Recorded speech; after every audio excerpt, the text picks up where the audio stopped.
La foi donne la joie. En ce 13e dimanche du temps ordinaire de l'année liturgique B, posons-nous la question: pourquoi nous avons peur de la mort? Pourquoi sommes-nous toujours tristes? Pourquoi le sentiment de l'échec nous envahit au quotidien? Qu'est-ce qui nous manque pour être immortels? Dans la première lecture d'aujourd'hui, nous avons compris que la justice est immortelle. Si nous vivons dans la justice, nous ne mourrons jamais. Heureux le cœur pur, car ils verront Dieu, nous disent les béatitudes.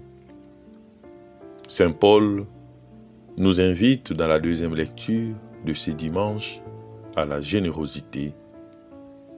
Vivre dans la justice, c'est aussi vivre de la gratitude. Nous avons tout reçu gratuitement de la part de notre Seigneur et nous sommes invités à partager les dons reçus de lui. Parmi ces dons, il y a la foi, la parole et la connaissance de Dieu. Et dans l'Évangile, on nous parle de la conversation entre un chef de synagogue nommé Jaïr et le Messie. Suivons l'Évangile de Saint Marc au chapitre 5 du 21e au 43e verset. Jésus regagna en barque l'autre rive et une grande foule s'assembla autour de lui. Il était au bord du lac. Arrive un chef de synagogue nommé Jaïr. Voyant Jésus, il tombe à ses pieds et le supplie instamment. Ma petite fille est à toute extrémité.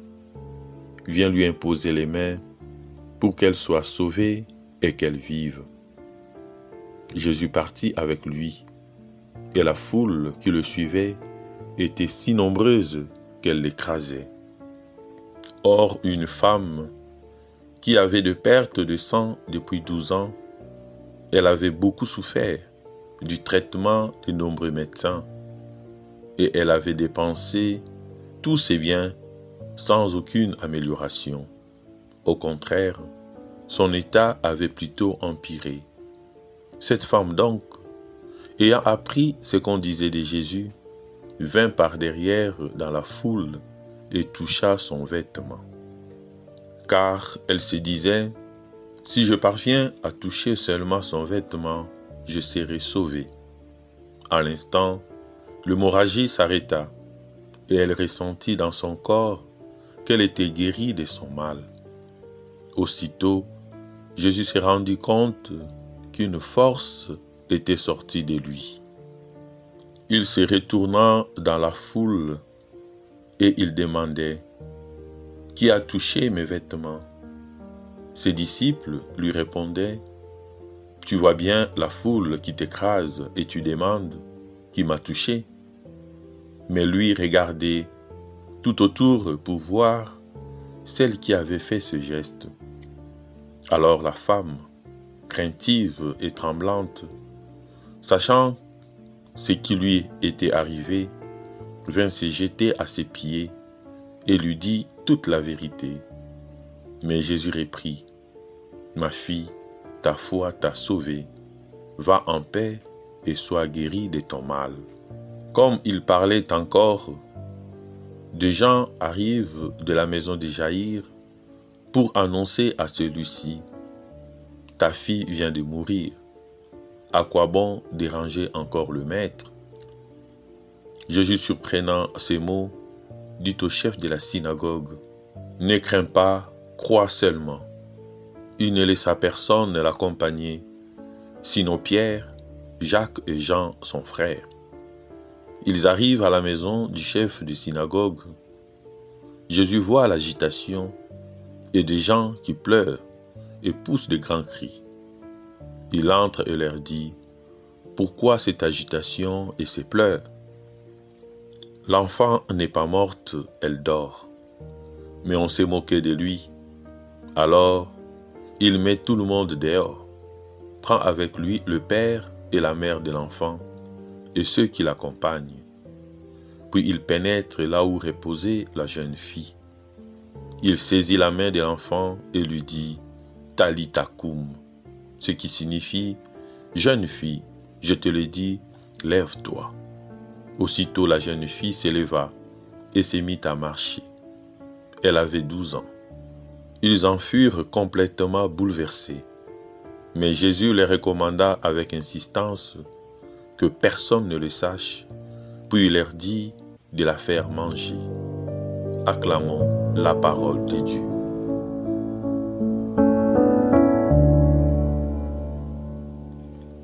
Un ami affirmait un jour « L'homme est né pour mourir ». Il le disait pour consoler la mort d'un être cher, faux et archi-faux. C'est une conception terroriste du Dieu vivant. Il est le Dieu des vivants et non des morts. Il nous veut vivants. Il nous a créés pour une existence impérissable. Il a fait de nous une image de ce qu'il est en lui-même. Nous sommes appelés à l'éternité. Voilà pourquoi nous devons pratiquer la justice. Nous devons être bons et généreux. La pauvreté de Jésus nous rend riches. Nous devons accepter de nous dépouiller pour que les autres puissent avoir la vie. Je vois cette maman en plein accouchement à qui on pose la question si on doit laisser tomber l'enfant pour qu'elle vive ou que l'on tienne à garder l'enfant tout en risquant sa vie. Cette maman répond « Je veux que mon enfant puisse vivre ». Donner sa vie pour les autres, c'est le plus grand geste d'amour qui puisse exister. Dans un monde égoïste, sommes-nous prêts à nous oublier nous-mêmes en faveur des autres, en faveur de l'Église, en faveur de la communauté? Souvent, nous avons simplement peur. Jésus, se rendant compte de la situation, demanda à Jaïr de ne pas se laisser influencer par l'ambiance pessimiste en lui disant « Ne crains pas, crois seulement ». Jésus demanda à ce Père une foi plus grande, capable de surmonter les doutes et la crainte. Nous sommes entourés de personnes pessimistes qui nous influencent négativement et nous découragent. Encore un peu d'effort, donnons tout, vraiment tout, pour sortir du mal, de la souffrance, de la maladie et de la mort. Dans la vie, nous devons mettre en avant la complémentarité. En cherchant à tout gagner, on perd le tout. Le Seigneur nous donne ce dont nous avons besoin et nous devons en faire bon usage. La recherche exagérée du matériel nous conduit à l'encombrement et on ne sait plus respirer spirituellement car le matériel nous étouffe. La foi en la parole de Dieu nous donne une aération, nous permet de connaître qui est Dieu. Dieu est amour, Dieu est guérison, Dieu est justice. La résurrection de la fille de Jaïr et la guérison de cette femme qui a souffert pendant 12 ans de perte de sang est le fruit de la vraie foi. Nous devons croire en la puissance de résurrection de Jésus. Nous devons apprendre dans l'humilité à nous approcher de Jésus, à le toucher. Oui, la grâce passe aussi par le toucher. Toucher, c'est un signe de communion et d'unité. Surtout de nos jours, où le toucher a pris plusieurs formes et sens avec la pédophilie et autres, le Christ, en ce dimanche, vient une fois de plus purifier ce concept. purifier ce mot. Touchant pour donner la vie, touchant pour guérir, touchant pour sauver et évangéliser. Nous devons, comme croyants, regarder la mort en face. Nous découvrons qu'à travers une relation de confiance et d'amour au Seigneur, nous participons à une autre réalité qui est éternelle. La résurrection est la pleine manifestation de cet accès à la vie de l'Esprit par la foi. Nous pouvons alors cheminer dans la sécurité, alors même que nous sommes écrasés par l'épreuve. Pendant l'épreuve, la maladie, la souffrance, à ce moment où nous nous croyons morts, le Christ nous dit « Lève-toi ». Oui, nous devons nous lever pour annoncer les merveilles de Dieu. Cette attitude de confiance en Jésus est fondamentale pour nous qui désirons vivre unis à lui.